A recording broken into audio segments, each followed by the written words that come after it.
You are about to delve into a gripping tale of prejudice, confrontation, and profound transformation.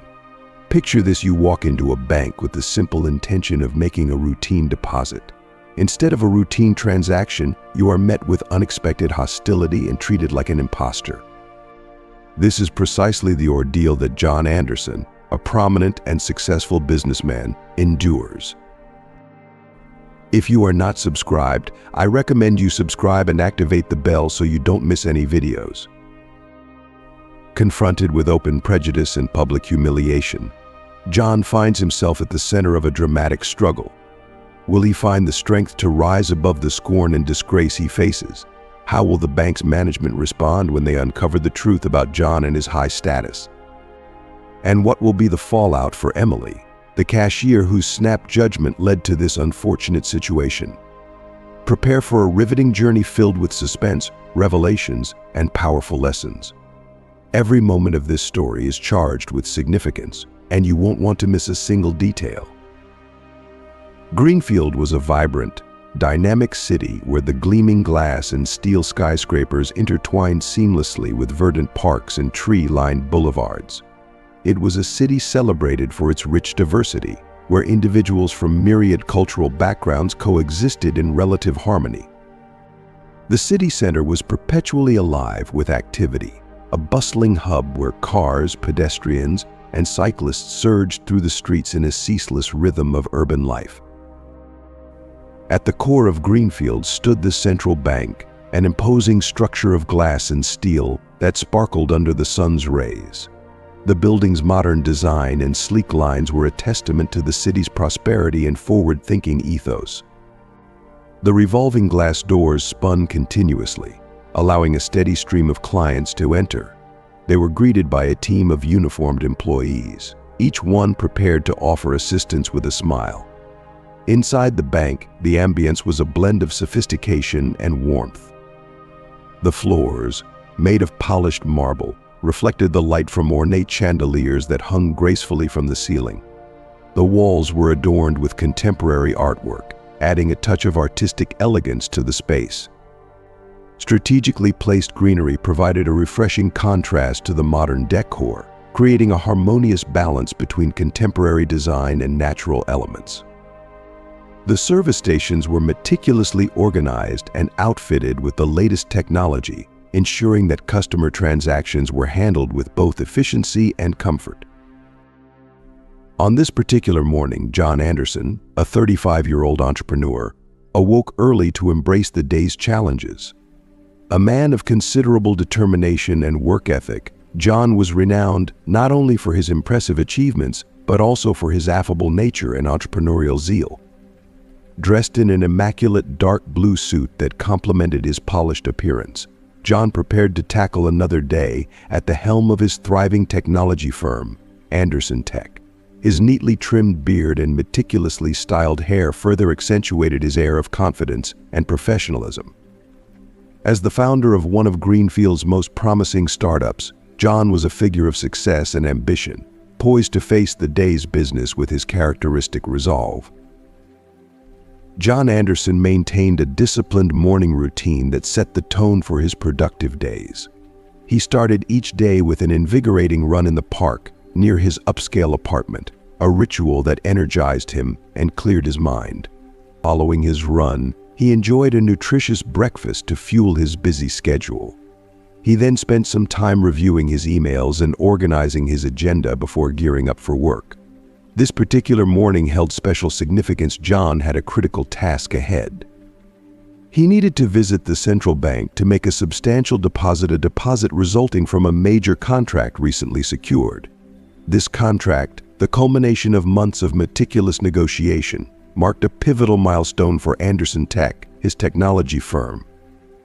The funds would enable him to expand operations, hire additional staff, and propel the company toward new growth opportunities. Emily Roberts, a cashier at the central bank, was also beginning her day. At around 30 years old, Emily was known for her organizational prowess and meticulous approach to her work. However, her perspective on people was often influenced by rigid stereotypes. She held the belief that she could judge someone's worth and character based solely on their appearance. Emily worked at the executive service counter, a prestigious section reserved for high-income clients, which fostered a sense of superiority in her dealings with those who appeared financially affluent. As she prepared for her shift, Emily took care to organize her service station and ensure everything was perfectly in order. Although she was adept at managing her responsibilities, her prejudices frequently clouded her judgment, leading her to unfairly assess clients who did not align with her preconceived notions of wealth. For Emily, outward appearances held significant weight, and she seldom extended second chances to those who did not meet her initial expectations. As John left his apartment that morning, he navigated through Greenfield's bustling traffic, his thoughts focused on recent successes and plans for Anderson Tech. He arrived at the central bank, parking his car in the secure underground garage before making his way to the main lobby. The central bank, with its imposing glass facade and sleek modern design, was a beacon of efficiency and confidence. Clients flowed through the space, efficiently attended to by a staff trained to uphold the bank's high standards. Given his previous positive experiences, John was especially taken aback by the events that were about to unfold. John entered the bank with a warm, confident smile, heading directly towards the executive service counter. As a high-income client, he anticipated receiving the high level of service that was customary. He greeted the familiar faces among the bank staff with a friendly demeanor, his positive attitude a reflection of the sunny Greenfield morning.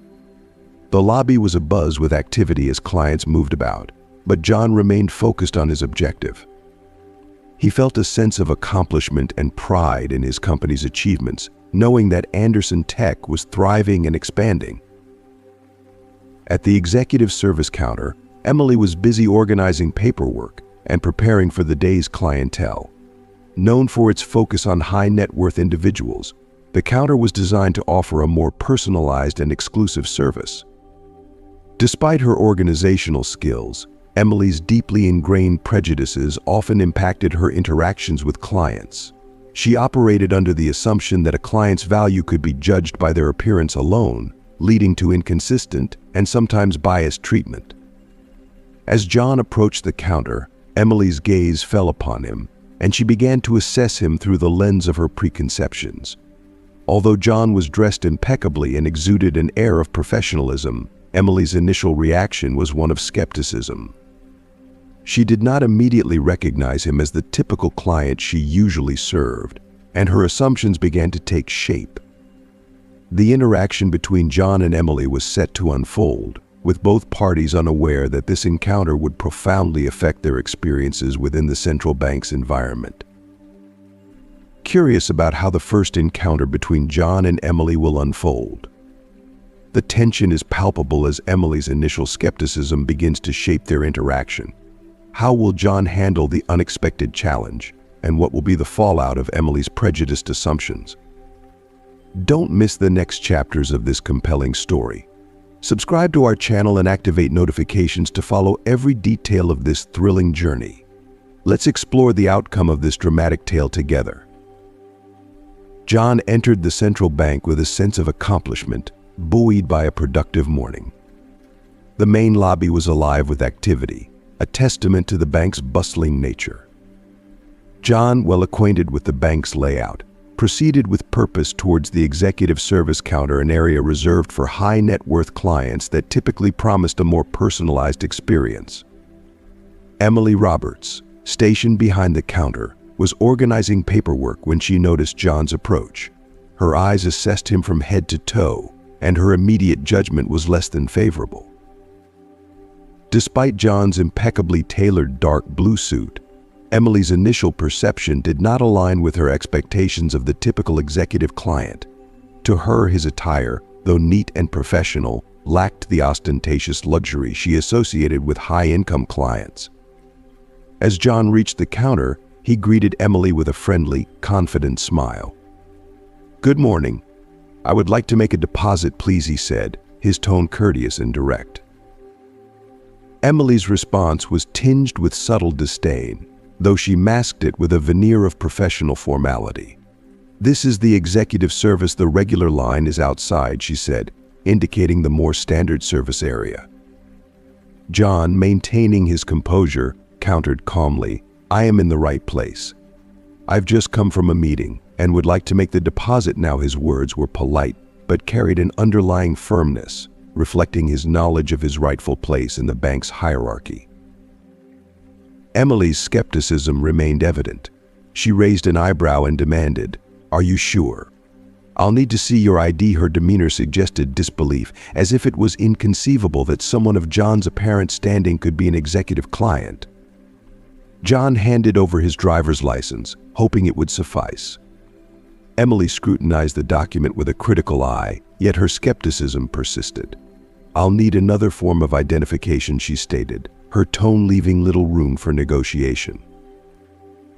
John's surprise was palpable. "Isn't my driver's license enough?" he inquired, trying to keep his frustration in check. "I've never been asked for another form of identification before." Emily's response was curt.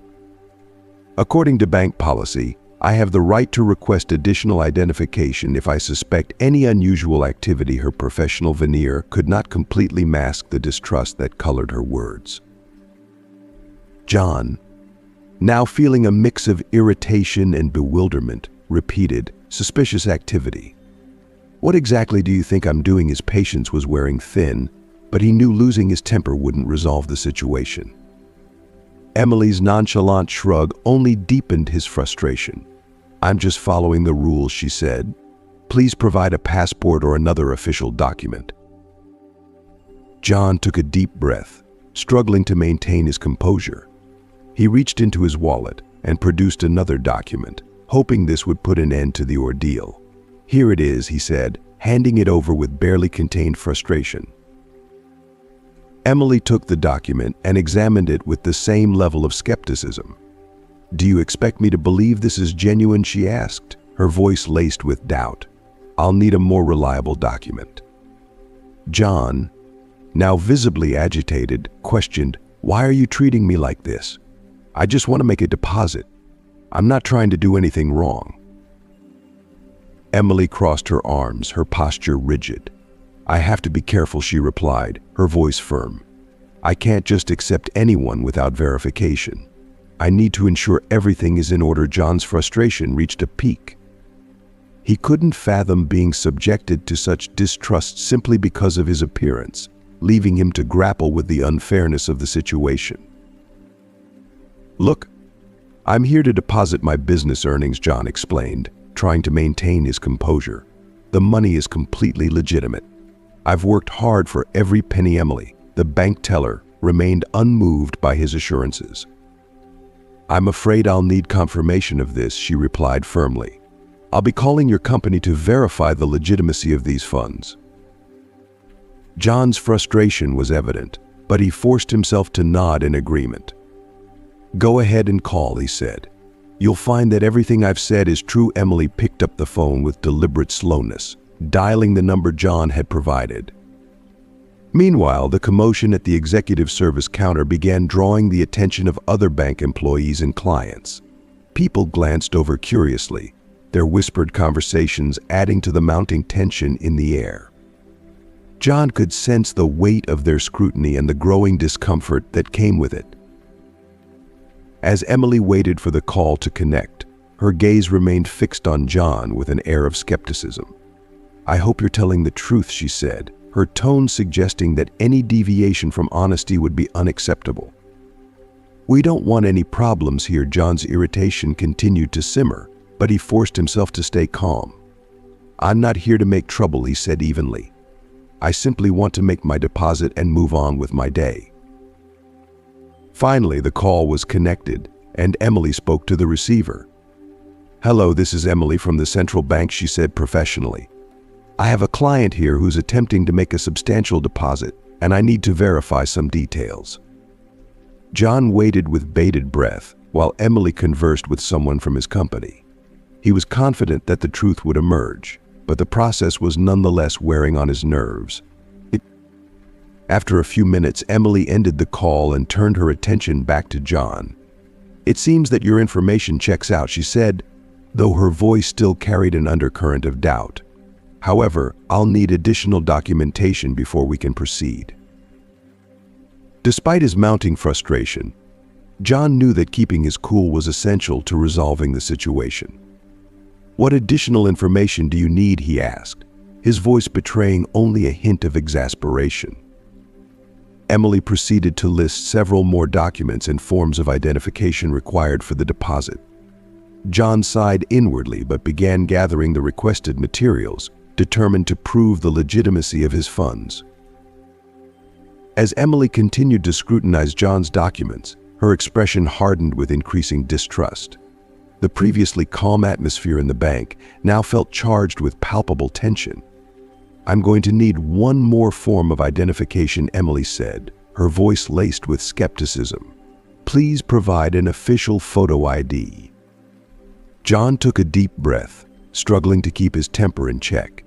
He had already provided his driver's license and passport, and he felt that further demands were unjustified. "I've already given you my driver's license and passport," he said. "What more could you possibly need?" Emily crossed her arms and eyed him with a cold stare. "I must adhere to bank policies," she replied curtly. "If you're unhappy with this process, you're welcome to speak with the manager." Her dismissive tone made it clear that she was not willing to acknowledge the validity of the documents John had already presented. Curious about the outcome, readers might wonder how John will handle this ongoing situation and how Emily will react once she fully discovers the truth. Stay tuned for the next chapters to follow this compelling story. Subscribe to our channel and activate notifications so you don't miss any details of this intriguing journey. The resolution of this dramatic encounter promises to be as captivating as it is enlightening. John's frustration was mounting, his patience wearing thin as he spoke through gritted teeth. "I'm just trying to make a deposit," he said, attempting to maintain a calm tone despite the growing agitation in his voice. "I've provided all the necessary documents, so I don't understand why this is becoming so complicated." His eyes flickered between the counter and Emily, who remained unmoved and resolute. Emily's gaze was unyielding as she continued, "I need to verify your identity before we proceed. I require your social security card or another official document." Her tone was matter-of-fact, as if this was a routine request and not an escalating issue. As the exchange unfolded, other clients in the bank began to take notice. Some cast curious glances, their expressions reflecting a mixture of intrigue and discomfort. A few whispered among themselves, their conversations hushed but animated. An elderly man standing in line behind John shook his head in disapproval, clearly perturbed by the scene. Nearby, a young mother struggled to divert her small child's attention from the unfolding drama. The child's wide eyes were fixed on the commotion, making the situation feel even more public and uncomfortable. John could feel the weight of the stares and the murmurs. Despite the scrutiny, he remained focused on resolving the situation. He opened his wallet once more and extracted his social security card with a sense of determined finality. Handing it over to Emily, he added with a hint of exasperation, "Here it is. I hope this satisfies your requirements." Emily took the card and scrutinized it with an almost forensic attention to detail, her demeanor suggesting she was on a quest to uncover a flaw. It was clear she was determined to find a reason to doubt John's identity. "I need to perform a verification," she stated crisply before standing up and heading towards a supervisor's office. As John waited, he scanned the room, meeting the eyes of other clients. He noticed some faces softened with sympathy, while others were marked by curiosity and surprise. The situation was rapidly evolving into a public spectacle of distrust, leaving John feeling increasingly humiliated and exposed.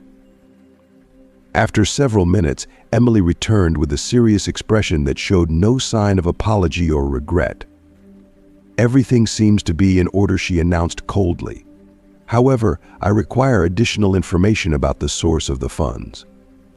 Her insistence was almost mechanical, and John could hardly believe what he was hearing. Seriously, John's voice rose, though he struggled to keep his composure. I've already gone through several rounds of identity verification. Why is this additional step necessary? His frustration was palpable, and he could feel his calm demeanor slipping away. Emily's response was as indifferent as before. It's bank policy. We need to ensure the legitimacy of the funds. Her detachment only fueled John's irritation. Taking a deep breath to regain his composure, John explained, I am the owner of Anderson Tech. This deposit is from a large contract we recently closed. Everything is completely legal and well documented. His words were clear and firm, but Emily's expression remained unchanged. I will need to see the documentation that proves this, Emily said. Please provide any relevant paperwork you have. Her tone left no room for negotiation. By now, the situation had attracted the attention of a considerable number of clients and bank employees. Some employees appeared unsure of how to handle the situation, while others observed in silence, their expressions a mix of curiosity and unease. John retrieved a folder from his briefcase and extracted the documents related to the recent contract. He handed over the paperwork to Emily with a sense of deep frustration. Here are all the documents. I trust this will be sufficient for you, he said, his voice tinged with a mix of exhaustion and exasperation.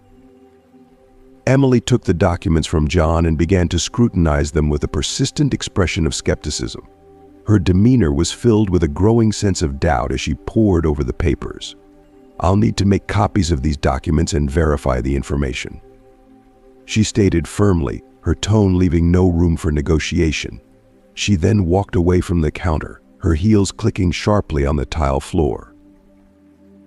As John stood there waiting, he could feel the eyes of the other patrons boring into his back. The atmosphere in the bank seemed to thicken with every passing moment, the air charged with a palpable sense of scrutiny. He could almost sense the collective anticipation from the onlookers, their curiosity piqued by the unfolding drama. The public humiliation he was enduring felt almost unbearable, and he fought to maintain his composure. A middle-aged woman standing in line a few steps behind John leaned toward the man next to her and whispered, "This is ridiculous. Look at how many documents he's brought. Why does she keep doubting him?" The man, clearly uncomfortable with the scene, nodded in agreement and replied, "It does seem like she's being prejudiced. I don't understand why she's making such a fuss." Emily returned to the counter after a few minutes, finally appearing satisfied with the documents she had reviewed. Her expression, however, remained impassive as she handed the papers back to John. "Everything is in order now," she said tersely. "I'll process the deposit." John accepted the documents, struggling to keep his frustration in check. "Thank you," he said, his voice strained and weary. "I hope this doesn't happen again." Emily, focused on her computer screen, began to process the deposit without acknowledging John's comment. John watched her fingers move over the keyboard, feeling a deep sense of exhaustion and lingering humiliation. He was acutely aware of how unfairly and disrespectfully he had been treated, but he knew that reacting emotionally would only complicate matters further. Finally, Emily handed John the deposit slip. As he took the paper, he looked directly at her, his gaze steady despite his frustration. "I hope this experience serves as a reminder that not everyone should be judged by their appearance," he said with a mixture of resolve and weariness before turning and walking towards the exit. The other clients' eyes followed him closely, their expressions reflecting a range of emotions from sympathy to discomfort. As John left the bank, he felt a complex blend of relief and indignation.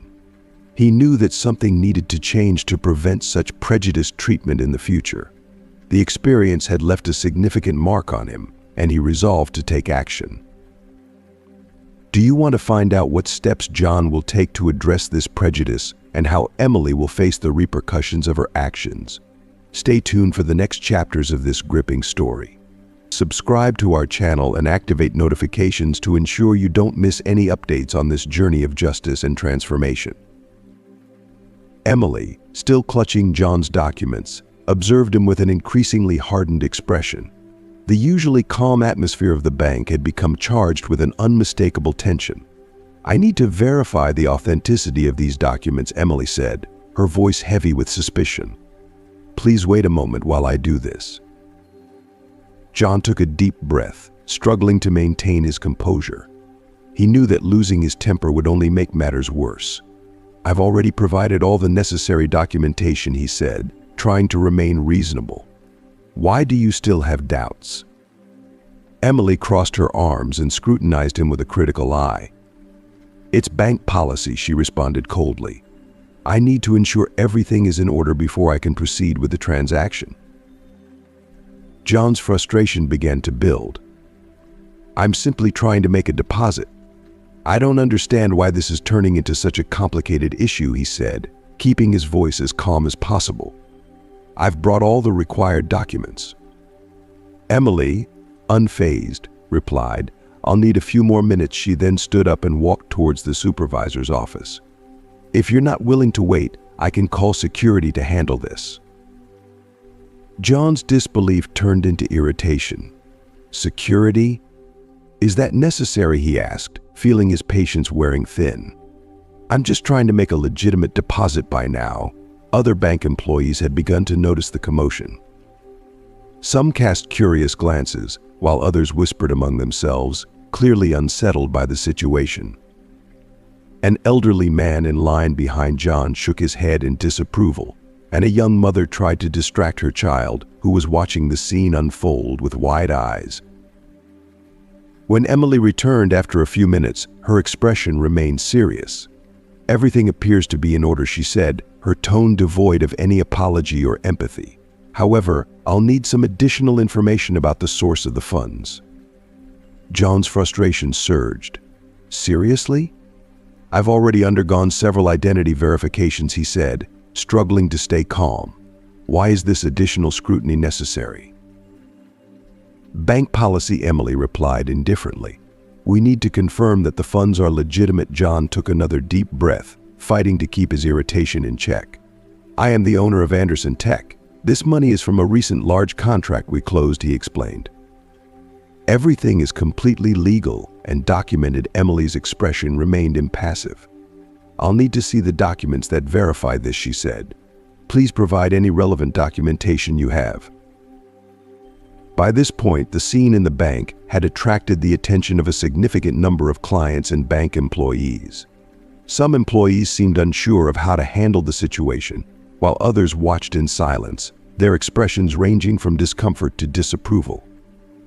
John, feeling the weight of the growing audience, reached into his briefcase and retrieved a folder containing documents related to the recent contract. With a mix of frustration and resignation, he handed the folder to Emily. "Here are all the documents you requested.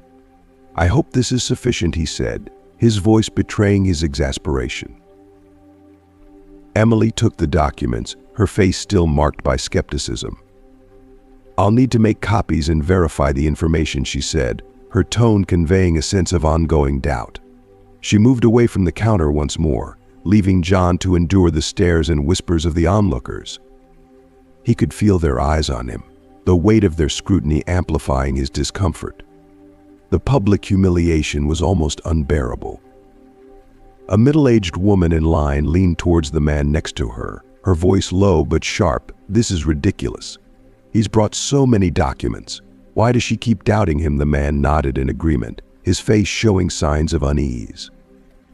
"It seems she's just being prejudiced," he responded, clearly disturbed by the unfolding drama. After several tense minutes, Emily returned, her expression now a mix of satisfaction and detachment. "Everything appears to be in order," she said curtly as she handed the documents back to John. "I'll proceed with processing the deposit now." John took the documents, his frustration barely contained. "Thank you," he said, his voice carrying a note of weariness. "I hope this doesn't happen again." Emily didn't offer a response. Her attention was already focused on her computer screen as she typed in the necessary information. John stood by, watching her work, feeling a profound sense of exhaustion and humiliation.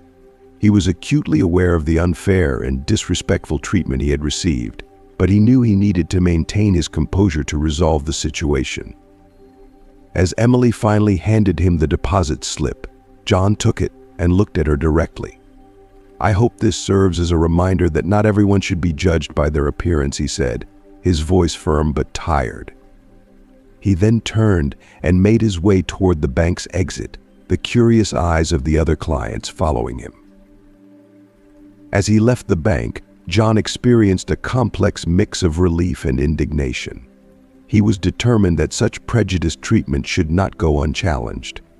The experience had left a lasting impact, and he resolved to take action to prevent similar incidents in the future. Want to know how John will address this prejudice and what consequences Emily will face for her actions?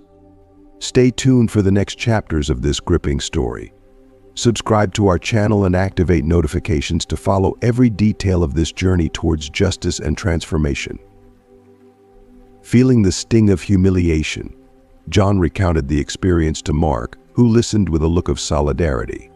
"That's unacceptable," Mark said, shaking his head. "You should report this to the manager or even consider taking legal action." "I plan to do just that," John replied with determination. "No one should have to go through something like this. I'll speak with the manager and make sure this doesn't happen to anyone else." As John drove back to Anderson Tech, he resolved not to let the incident go unnoticed. Upon arriving at his office, he immediately scheduled a meeting with his lawyer to discuss the next steps.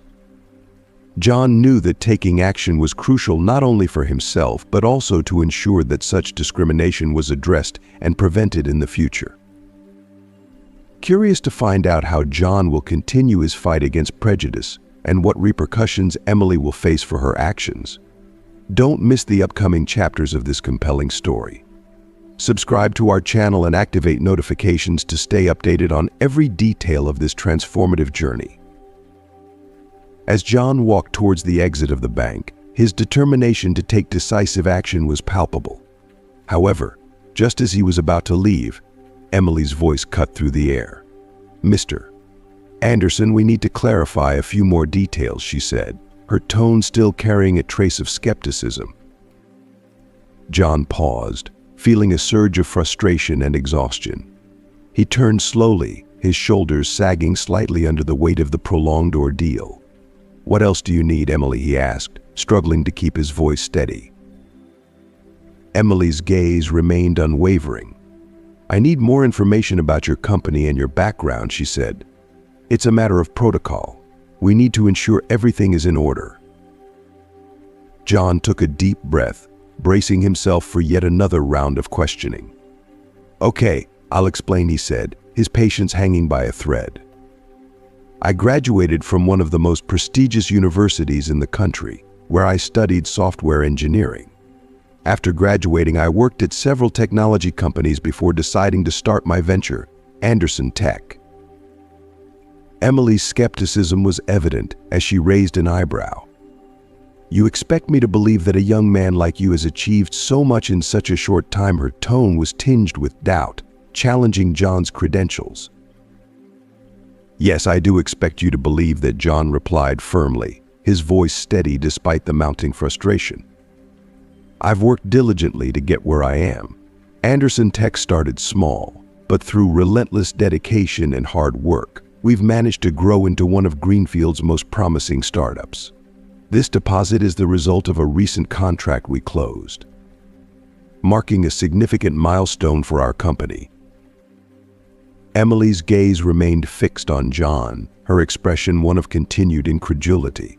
"If what you're saying is true, why haven't I heard of you before?" she pressed, her skepticism palpable. "Perhaps because you're not familiar with the technology sector," John answered, maintaining his composure. "But I assure you, Anderson Tech is well regarded among our clients and industry partners."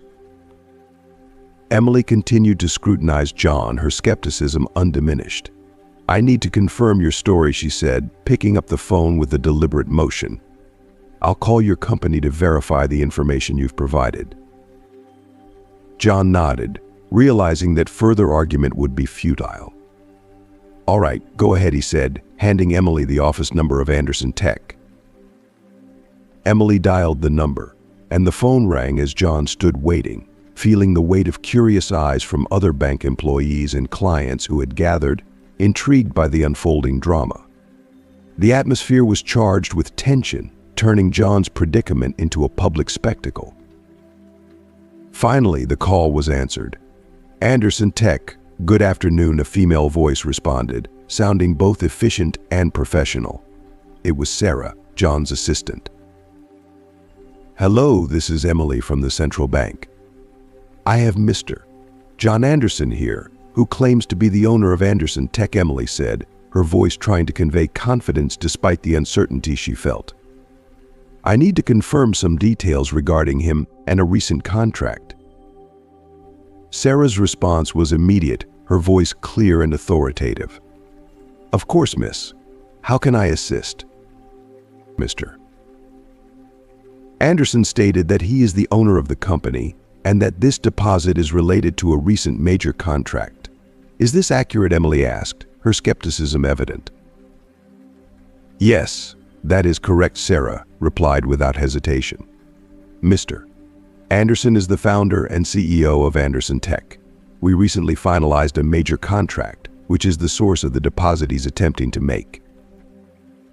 Emily's heart raced as the confirmation was delivered with unequivocal clarity. "I understand.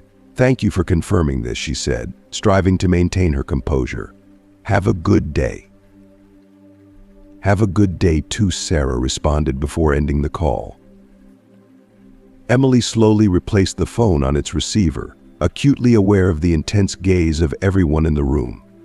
The murmurs of clients and colleagues grew louder and more insistent, creating an almost palpable buzz of discomfort and anticipation. She knew she could no longer ignore the gravity of the situation.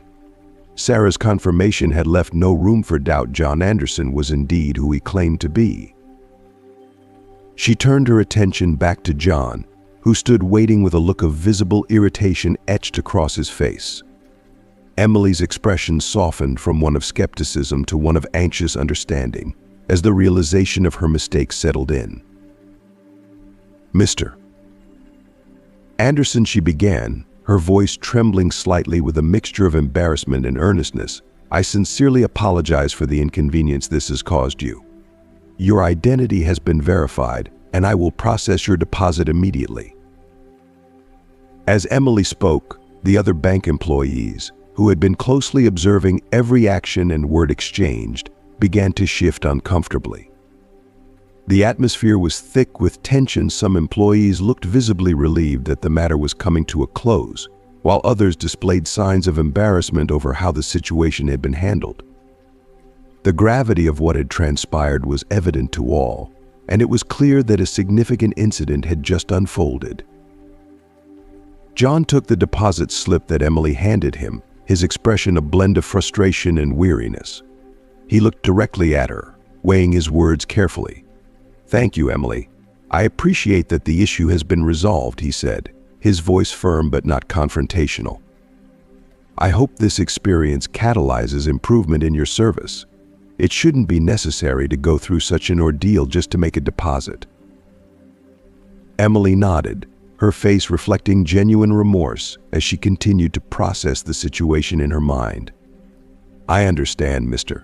Anderson," she replied, her voice steady but laced with regret. "I will make every effort to ensure that such an experience is not repeated. Your feedback is invaluable, and I will take it to heart." As John exited the bank, he could feel the weight of the curious eyes of both clients and employees tracking his every move. The ordeal had been exhausting, and John knew that the matter wasn't over yet. He intended to report the incident to Emily's superiors to ensure that appropriate measures were taken to prevent similar issues in the future. Back in his office, John took a moment to reflect on the troubling experience. He recognized that the fight against prejudice and poor service was an ongoing battle. He resolved to stay vigilant and, when necessary, take action to ensure that every individual was treated with the dignity and respect they deserved. Meanwhile, Michael, one of the supervisors at the bank, realized the urgency of the situation. He promptly called an emergency meeting with the other supervisors to address the incident and discuss preventative measures.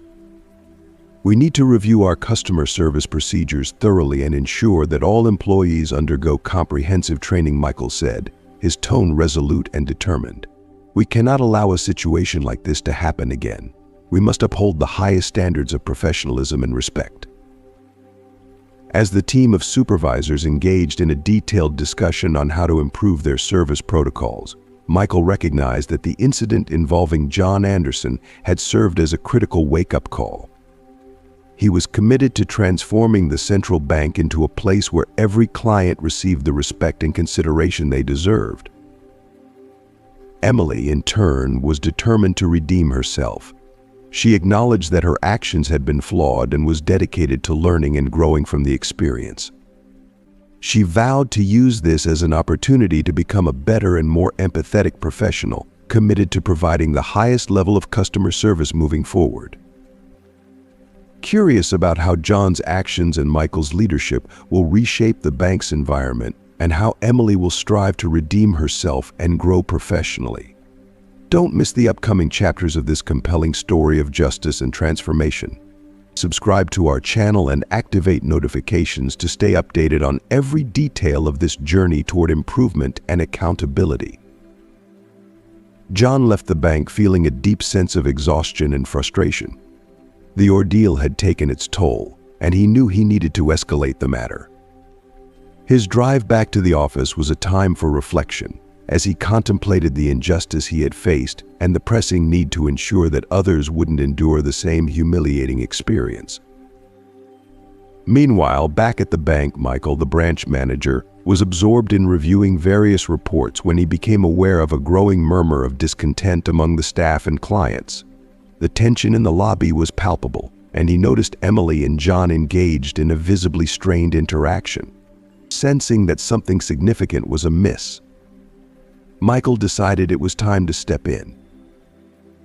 "Emily, I need to speak with you," Michael said, his voice firm but calm as he approached the counter. He then turned to John, addressing him with a nod. "Mr. Anderson, could you please accompany us to my office?" Emily's apprehensive expression revealed her unease as she reluctantly followed Michael and John towards the manager's office. The atmosphere during the walk was heavy with tension. John, although still frustrated, felt a glimmer of relief at the prospect of finally presenting his case to someone in a position of authority. Inside Michael's office, the room exuded an air of formality and seriousness. The walls were lined with certificates and awards that spoke to the bank's esteemed reputation. Michael gestured for everyone to take a seat, the weight of the moment making the formality even more pronounced. "Emily, I've been informed about the situation involving Mr. Anderson," Michael began, his tone controlled but authoritative. "I need a detailed account of what transpired." Emily took a deep breath, her demeanor reflecting the gravity of the situation. "Sir, when Mr. Anderson arrived at the counter, I followed our standard identity verification procedures. However, due to the substantial amount of the deposit and my perception of potential irregularities, I requested additional documents. I was adhering to our security protocols." John, who had been listening closely, felt compelled to speak up. "I understand the necessity of security checks, Michael, but the way I was treated felt both humiliating and disrespectful. I provided my driver's license and passport, yet I was still subjected to unnecessary additional scrutiny." Michael's gaze shifted from John to Emily, his expression serious. "Emily, were the documents Mr. Anderson presented valid and complete?" "Yes, sir. All the documents were in order," Emily admitted, her voice tinged with embarrassment. Turning to John, Michael offered an apology, his tone sincere. "Mr. Anderson, I deeply apologize for the inconvenience and discomfort you've experienced. We will address this matter promptly." Michael took John's documents and reviewed them meticulously. "I confirm that all the documents are indeed valid. There should be no further issues," he said, reaffirming the authenticity of the documents. John felt a momentary sense of relief, but was acutely aware that this issue extended beyond his personal experience. "Michael, my concern is not only about today's incident, but also about preventing similar situations for other clients. It's unacceptable for anyone to be treated this way."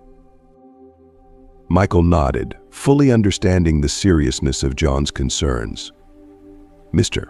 Anderson, I assure you that we will thoroughly review our procedures and implement additional training for all staff members. Our goal is to ensure that every client is treated with the utmost respect and dignity."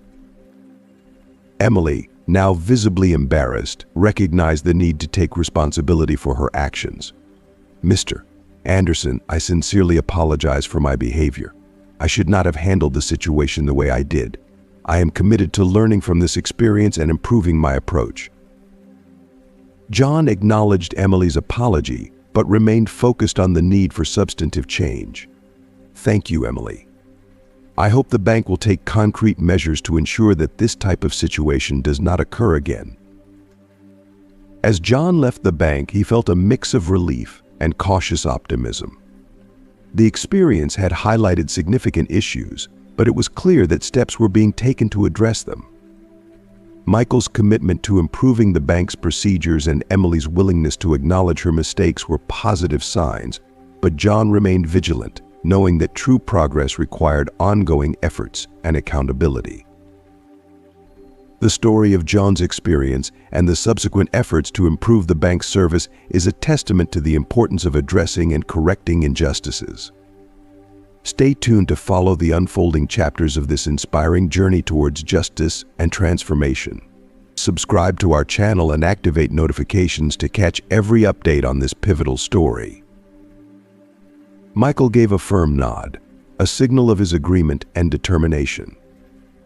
"We are committed to implementing new and comprehensive training policies to ensure that our team is fully prepared to handle every situation with the utmost professionalism and sensitivity. Mr.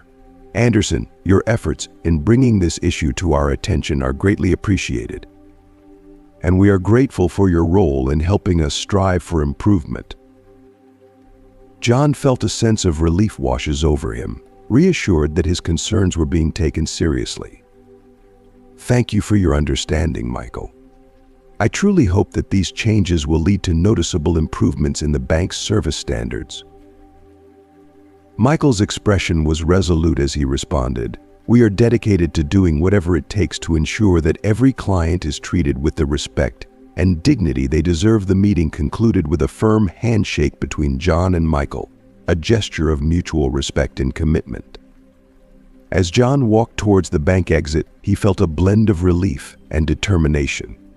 He was confident that he had made the right choice by reporting the incident and was hopeful that his actions would inspire positive changes. Back in his office, John took a moment to reflect on the events that had transpired. He understood that the struggle against prejudice and inadequate service was far from over. His resolve to remain vigilant and take necessary actions to ensure everyone was treated with dignity remained strong. Meanwhile, Michael was acutely aware of the urgency of the situation. He promptly called for an emergency meeting with the bank's supervisors to address the incident and discuss preventive measures. "We need to undertake a thorough review of our customer service procedures and ensure that all employees receive the proper training," Michael asserted with unwavering determination. "It is imperative that we prevent such incidents from occurring in the future." As the team of supervisors convened to deliberate on the best strategies, Michael recognized that the incident with John Anderson had served as a crucial wake-up call. From that moment onward, he was resolute in his commitment to transforming the central bank into an institution where every individual was treated with the respect and consideration they were entitled to. Emily, on her part, was determined to make amends. She recognized the gravity of her actions and was committed to learning and growing from the experience.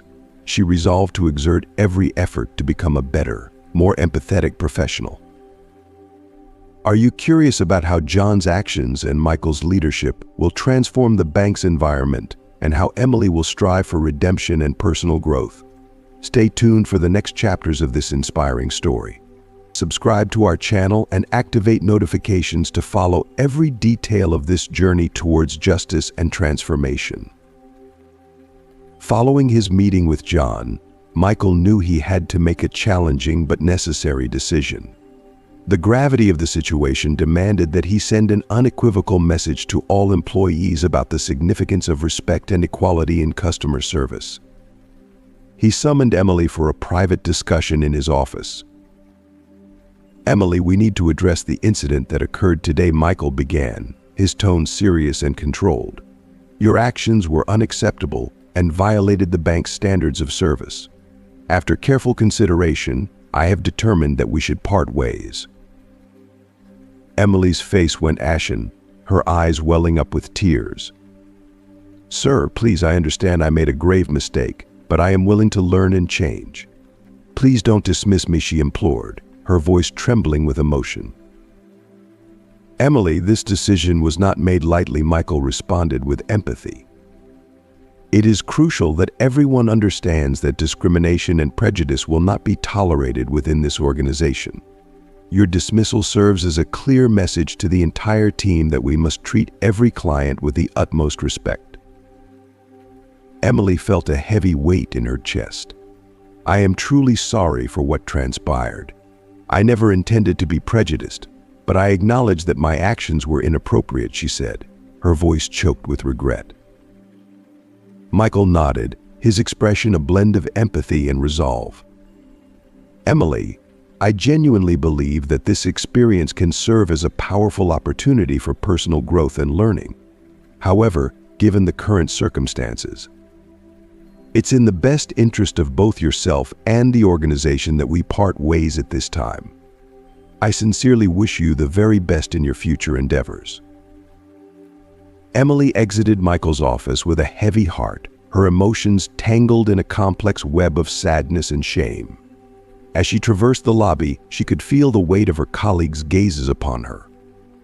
Their surprised looks and the hushed murmur of whispered speculation created an atmosphere thick with tension. "Is she being fired?" someone murmured discreetly, their voice carrying just enough to reach Emily's ears. Others simply observed in silence, their expressions a mix of curiosity and judgment. Jake, one of Emily's close colleagues, approached her with a look of genuine concern. "Emily, I'm truly sorry to hear about this. I hope you find a new opportunity soon," he said with heartfelt sincerity. Emily managed a strained smile as she responded, "Thank you, Jake. I appreciate your support. I'll take this as a learning experience and strive to become a better person moving forward." As Emily packed her belongings, her mind was already racing with reflections on her actions and their consequences. Meanwhile, John, now more composed, made his way back to the bank to discuss the broader implications of the incident with Michael. "Michael, I believe we must address what has happened and consider its implications for both the bank and the community at large." Michael nodded in agreement. "John, your involvement has highlighted some pressing issues that we need to confront directly. We must enhance our training programs and ensure every employee comprehends the critical importance of treating everyone with fairness and respect." John responded, "Prejudice and discrimination not only directly harm the individuals involved, but also erode trust in our institution. This can have serious, long-lasting effects on the bank's reputation and integrity." Michael acknowledged this with a thoughtful nod. "I agree. We are committed to implementing comprehensive diversity and inclusion training. Additionally, we will review and revise our procedures to guarantee that all clients are treated with the respect they deserve." As these discussions were taking place, Emily was escorted to the bank's exit by a security guard. The walk seemed to stretch endlessly, each step a painful reminder of her recent mistake. She felt the weight of her colleagues' and clients' gazes, their silent judgment a stark reminder of her fall from grace. At the door, the security guard offered a few kind words of comfort. "I'm sorry about how things turned out, Emily. I hope you find a new opportunity soon." Emily, struggling to hold back her tears, thanked him with a voice trembling with emotion. "Thank you. I will do my best to learn from this experience and grow as a person." As she walked away from the bank, Emily knew she needed to engage in deep self-reflection to understand her actions better and to ensure she could turn this challenging situation into a meaningful lesson. She was determined to transform this negative experience into a catalyst for personal growth. Back at the bank, Emily's departure had sparked a range of reactions among her colleagues. Some felt that her dismissal was the necessary and correct course of action, while others sympathized with her situation and believed she deserved a second chance. Despite the differing opinions, everyone agreed that the incident had served as a poignant reminder of the vital importance of treating all clients with respect and equality. In response to the situation, Michael organized a team meeting to address the necessary changes. From this point forward, all employees will be required to undergo mandatory training on diversity and inclusion. We must take proactive steps to ensure that such incidents do not occur again. The employees listened attentively, understanding that the bank's culture was on the brink of significant change. There was a renewed sense of purpose and commitment to learning from past mistakes and improving the workplace environment. John, satisfied with the steps being taken, participated in the meeting as well. "I appreciate everyone's openness to change. This is a crucial step toward ensuring that every individual is treated with dignity and respect."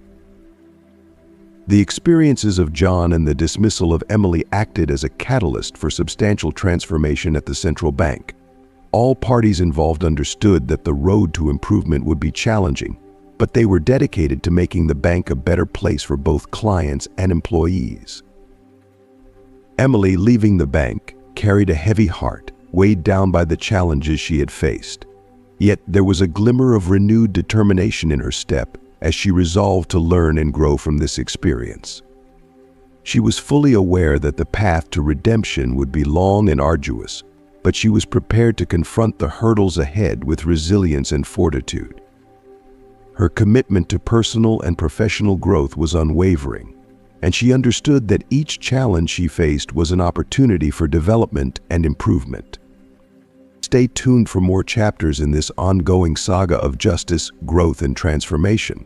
To keep up with every detail of this compelling journey, be sure to subscribe to our channel and activate notifications so you don't miss a single update. The following day, Michael had arranged a meeting with John, driven by a genuine desire to address John's concerns and demonstrate that they were being taken seriously. When John arrived at the bank, he was met by Michael, who extended a firm handshake and greeted him with a warm, welcoming smile. "John, first and foremost, I want to extend my sincerest apologies for the treatment you received here yesterday," Michael began, his voice laden with sincerity and regret.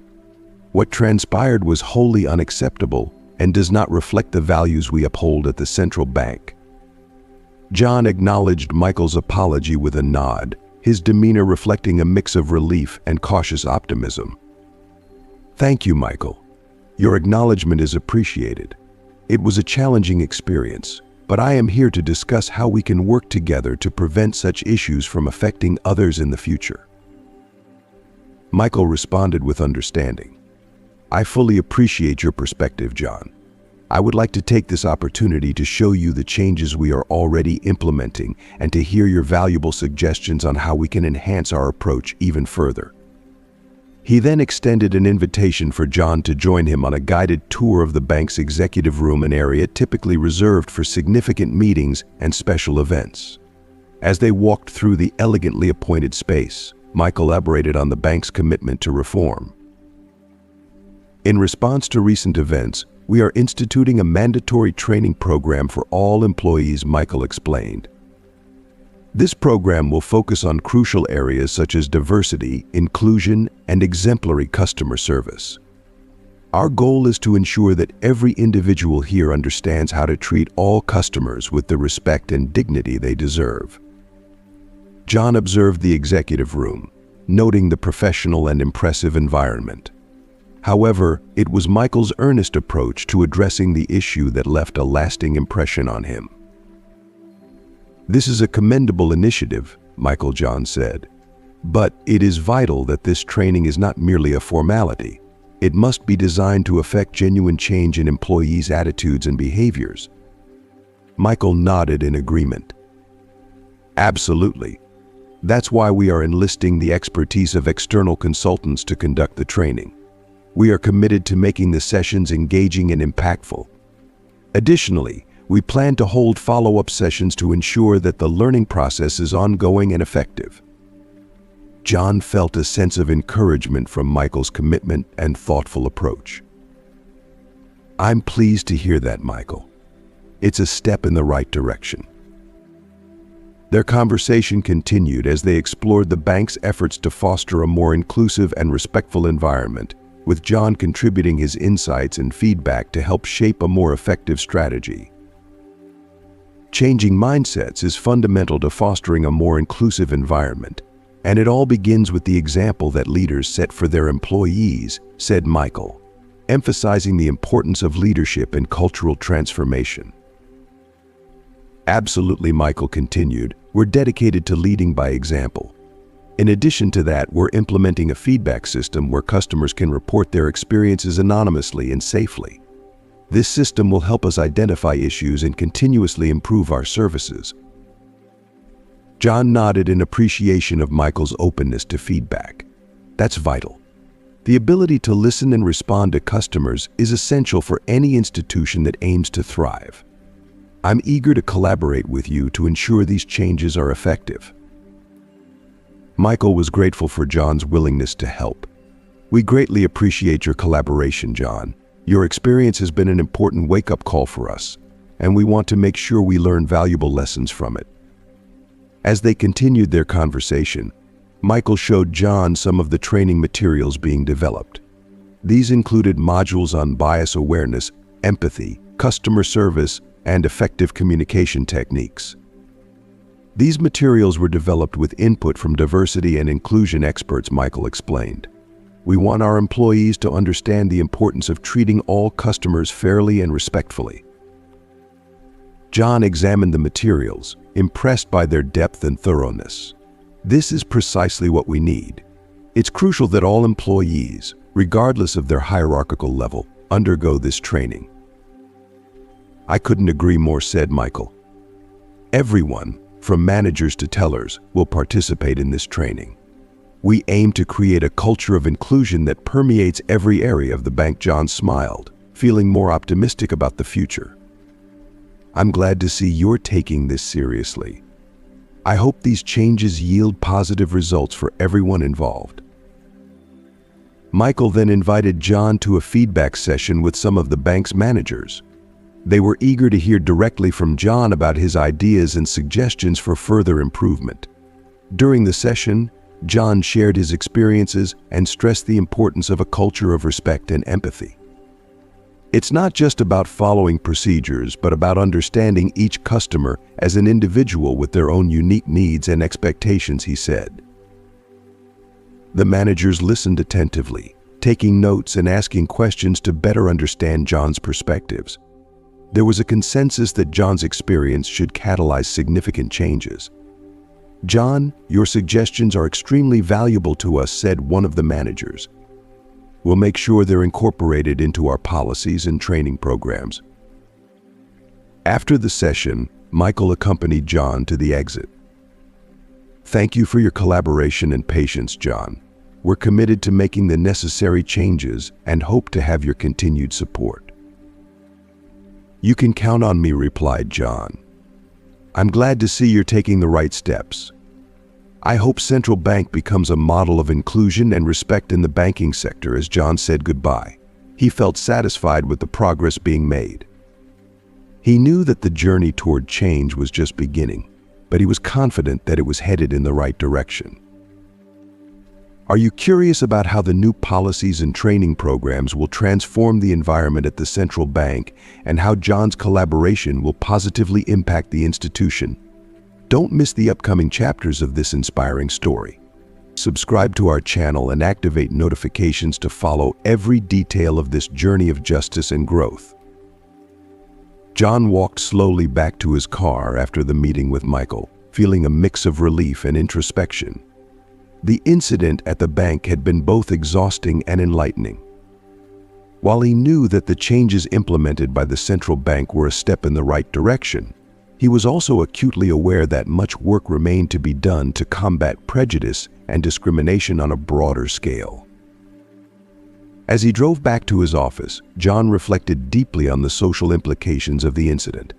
He thought about how many individuals might be facing similar situations daily, often without the ability to defend themselves or demand changes. John recognized his privilege of being heard and able to influence change, but he also felt a profound sadness for the entrenched prejudice that still permeated society. Upon arriving at Anderson Tech's office, John was greeted by his employees, who were eager to hear about the outcome of the situation. He decided to share his experience with the team, emphasizing the importance of treating everyone with respect and dignity, regardless of their appearance or social status. "We need to be an example of inclusion and respect," John told his employees. "What happened at the bank should not happen anywhere. Everyone deserves to be treated with dignity." Meanwhile, at the central bank, Michael was resolute in ensuring that the incident would be a catalyst for lasting change. He convened the management team to discuss the new training policies and how to implement them effectively. "We need to create an environment where all employees understand the importance of treating customers with respect," Michael said. "This means not only following procedures but also cultivating empathy and understanding." The managers agreed and began working on implementing the new training programs. Diversity and inclusion experts were hired to conduct interactive and engaging sessions covering topics such as unconscious bias, effective communication, and customer service. The training sessions were well received by employees, many of whom recognized the need to improve their approaches. Some admitted they hadn't realized the impact of their actions and were willing to learn and change. Sarah, one of the bank's employees, commented during one of the training sessions, "I never thought about how small actions can be so harmful. I'm learning a lot and want to be part of the change." These initiatives marked the beginning of a transformative journey for both the central bank and Anderson Tech, as they strove to create more inclusive and respectful environments for their employees and customers alike. The story of John and Michael's collaboration is a powerful reminder that change is possible when individuals and institutions commit to growth and justice. John's experience at the bank quickly became a focal point of discussion among its clients. Word spread and many began to share their own stories, offering valuable feedback on how the bank could improve its services and atmosphere. Michael and his team were keenly attentive to these suggestions, wholeheartedly committing to the goal of fostering a more inclusive and welcoming environment for everyone. One day after completing a transaction, a client named Karen approached Michael. "I saw what happened with Mr. Anderson," she said, her voice tinged with admiration. "I was impressed by how he handled the situation and how the bank was responding. It gives me hope that things can truly change." Michael, grateful for her words, thanked Karen and assured her of the bank's unwavering commitment to transformation. "We're learning and improving every day," he replied earnestly. "We appreciate your support and feedback." As the central bank progressively implemented its new policies, the cultural shift within the organization became increasingly apparent. Employees were noticeably more attentive and empathetic in their interactions with customers. There was a palpable renewal of purpose and a stronger commitment to inclusion. John, seeing the tangible results of his efforts, felt a deep sense of satisfaction. He knew that change was never easy, but he was confident that the bank was on the right path. Yet the memory of the prejudice he had faced still lingered, a somber reminder that the fight against discrimination was an ongoing battle, with each victory merely a step forward in a much larger journey. Before leaving the bank for the last time, John had a brief conversation with Michael. "Thank you for everything you and your team are doing," John said sincerely. "But we must remember that this is an ongoing battle. We need to stay focused and committed to driving change." Michael nodded in agreement. "You're right, John. This is just the beginning. We're dedicated to making the central bank a beacon of inclusion and respect. John shook Michael's hand, feeling a complex mix of satisfaction and sadness. He was proud to have made a difference, but the sadness of knowing there were countless other battles still ahead weighed heavily on him. He hoped that his experience would serve as a beacon, inspiring others who faced similar challenges. As he walked out of the bank, John took a moment to reflect on the road ahead. He knew he had to continue using his voice and position to advocate for equality and justice. His work at Anderson Tech would stand as a testament to how an inclusive culture could thrive, potentially inspiring other companies to follow suit. As we wrap up this journey, we hope you found inspiration and insight into the progress being made at the central bank and the powerful role of advocacy in fostering change. What have you learned from John's experience and the steps taken by central bank to improve inclusivity and respect? We'd love to hear from you.